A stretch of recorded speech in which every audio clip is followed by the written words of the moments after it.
All right, I'm going to do some bluegill fishing here in the rain. See if I can catch some bait for possible future catfishing trips.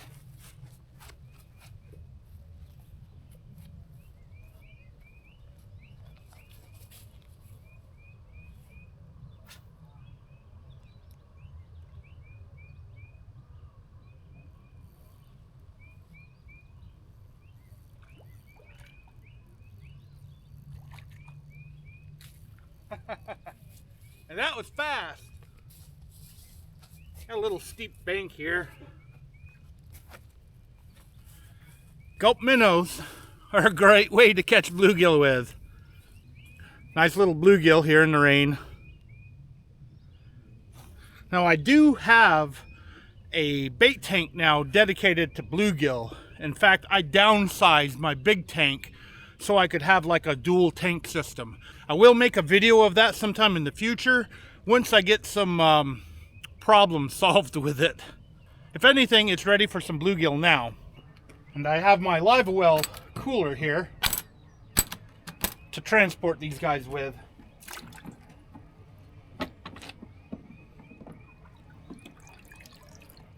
I've got my special filter aerator thing I've made. Calm down. Which, this is actually better than an air stone. Now let's catch a few more. There's the Gulp Minnow on a little Trout Magnet head.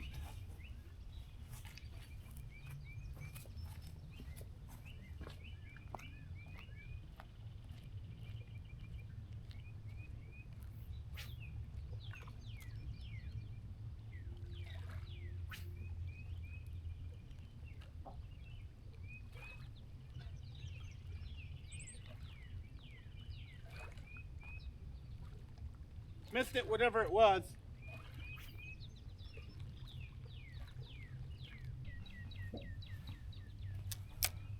I see quite a few right underneath this dock.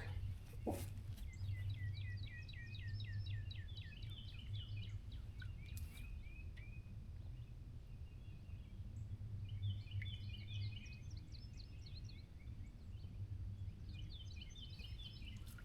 think I spooked them. They were running away from the gulp. I did try to wear more natural colors like this Columbia shirt. Sometimes bright colors will scare the fish off. At least what some people say. I think there was a whole YouTube video about it a long time ago. They were fishing at a pond. One guy had bright clothing on and the other guy had, natural looking clothing. And the guy with the natural clothing caught the most fish.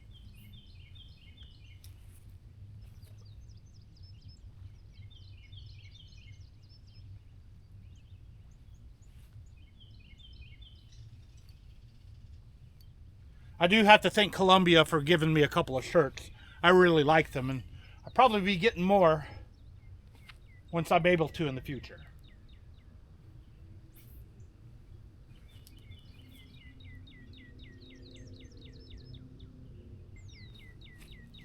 Ton of algae over here.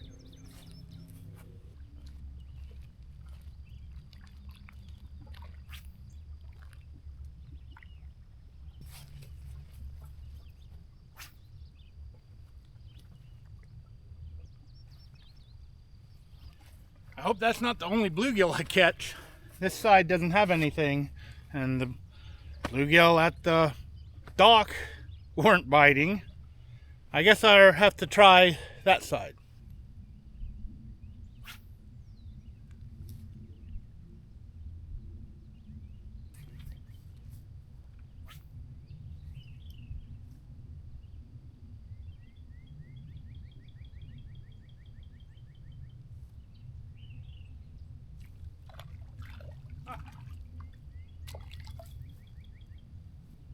Well, got another one.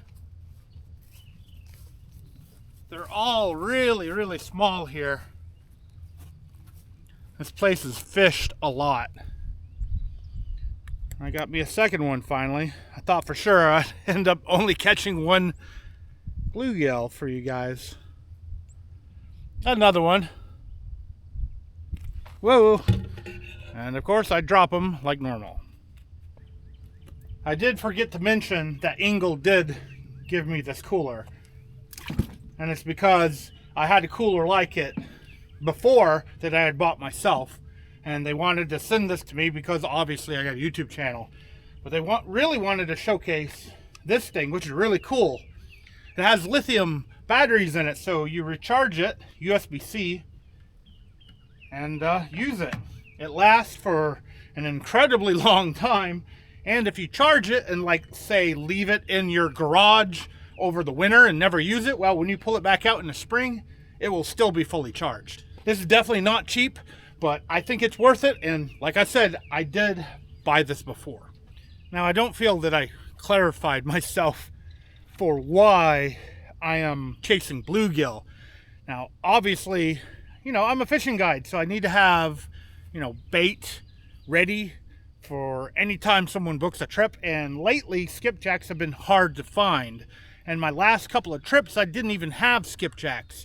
Thankfully, I actually put people on trophy fish without having skipjacks, which, you know, is a pretty good feat, at least in my opinion. And bluegill, you know, if they're in the waterway, they should work almost as good as skipjacks.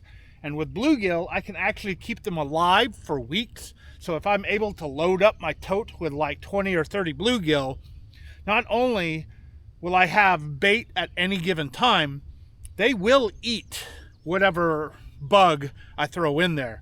That's one cool thing about bluegill. You can literally, you know, feed them while they're in the live well, so you have excellent bait whenever you go to use them. And some people use them live.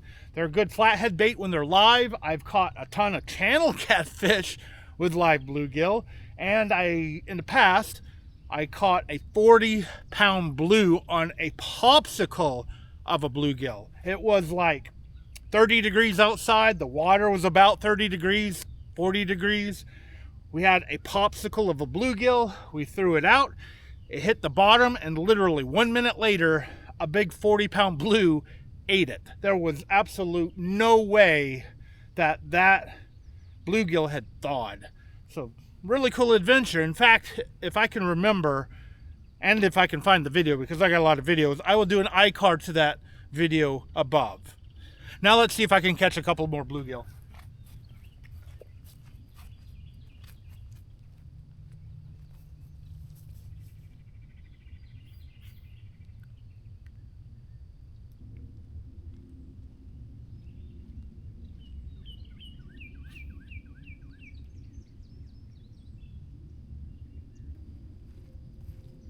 They must have turned the turbines on at the dam.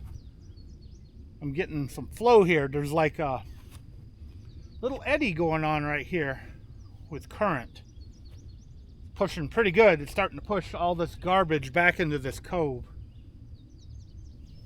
I think I'm going to move further back into this cove and maybe get another bluegill.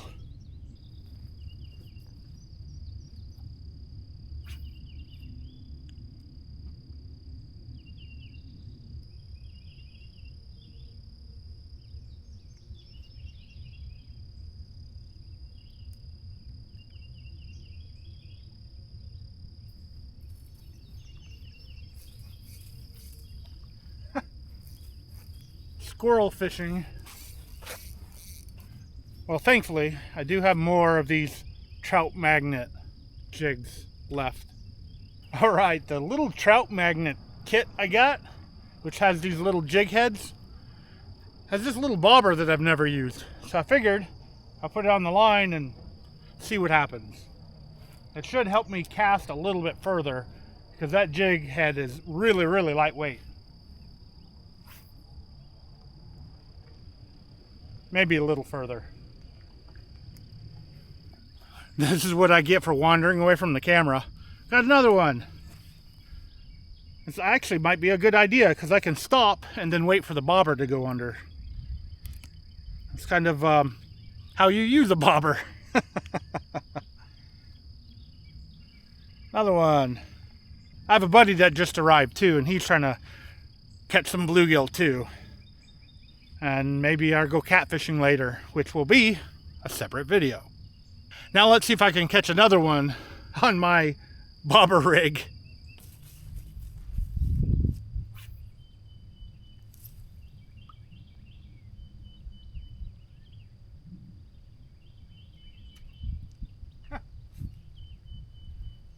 I don't know if you can see that on camera, but it pulled it under.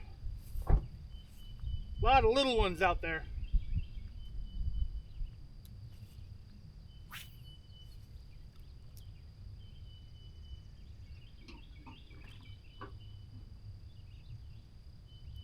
Oh, there we go.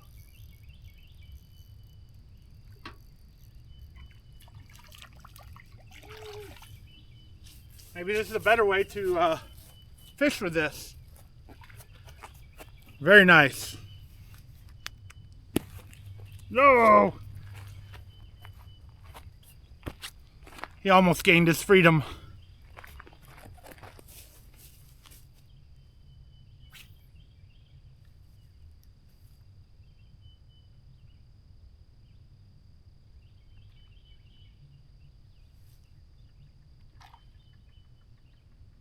This is making me angry. They're everywhere. Yeah.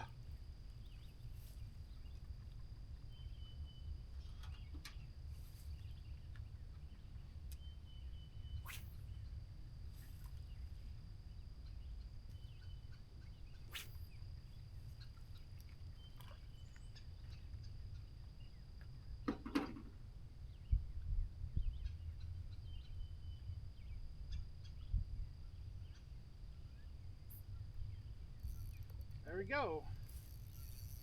I think I found a better way to use gulp crickets, or I mean gulp minnows.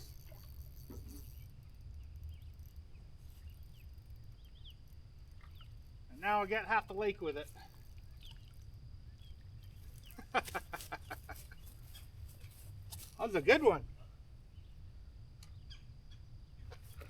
I do use gulp crickets from time to time, but my buddy Clint has me hooked on gulp minnows.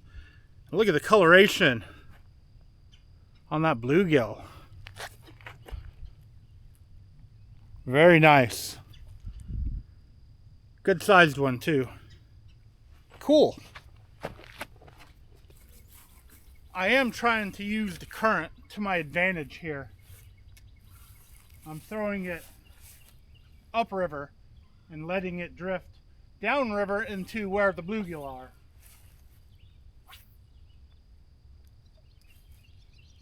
That's a little too far upriver, but you can see moving to the left.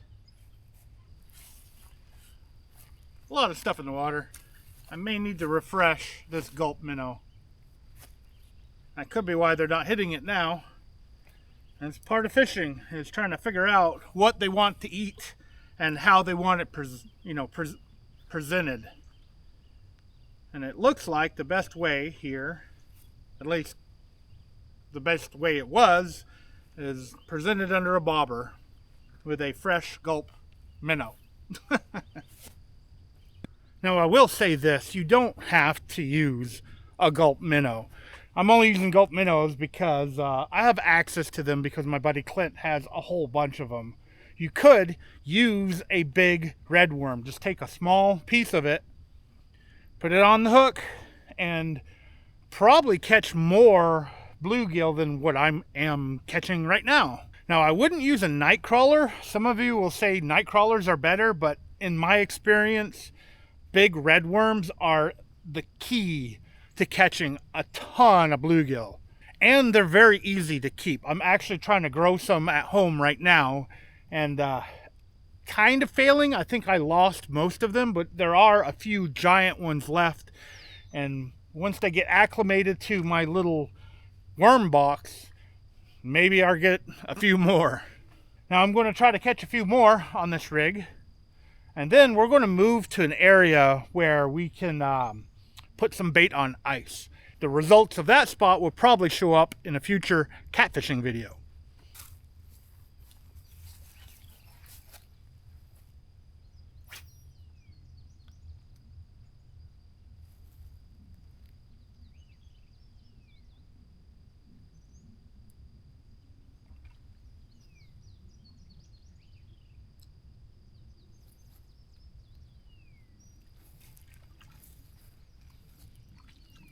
we go.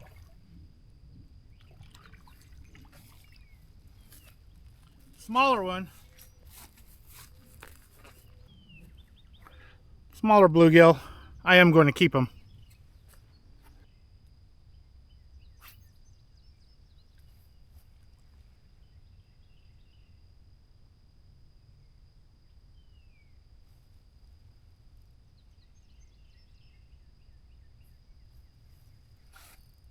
There we go.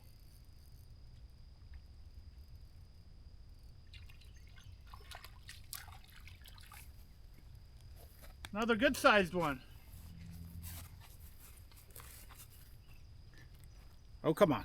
Ow, ow, ow. Trying to jump out of my hands. Another nice bluegill. Maybe I could use this as a thumbnail. Thankfully, it hasn't started raining again. However, there is a big cell that's about to hit us, and we're wanting to move to a place where we can catch a different kind of bait for catfish. I do want to try for some catfish later, and I don't want to use my bluegill for catfishing right now. I'm going to keep them for potential future videos, potential future clients. At least I was able to catch a few of them, and I figured out, you know, how to catch them at this particular spot, which is a good thing. Now please let me know either in the comments below or by hitting that thumbs up if you want me to take you guys with me on more bait fishing adventures like this one. I will be fishing for more bluegill because I can hold a whole lot more than what I've caught today in my bait tank. As I said in one of my previous videos, or probably multiple previous videos, as a catfisherman, you're fishing for bait more often than you're fishing for catfish. And I can bring you guys along with me. Now, as always, I want to thank you for taking your time out of your day to actually watch this bait fishing video. I really, really appreciate it. Hopefully this bait or the next bait I catch will catch a nice catfish for you guys to either see or reel in yourself. Thanks again for watching. I hope to see you next time.